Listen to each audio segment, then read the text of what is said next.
So guys, this is the S580 and today we're going to remove its complete door panel. So keep watching. First, you need to remove this small cover. Inside, there's a screw that you need to unscrew.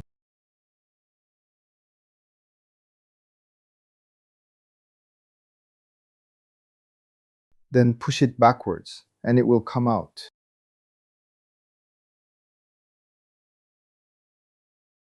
After that, as you can see, there are two screws here.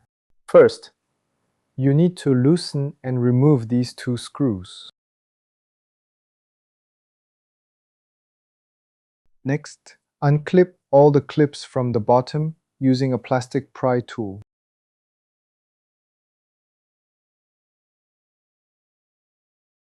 Finally, pull it slightly upwards to remove the door panel.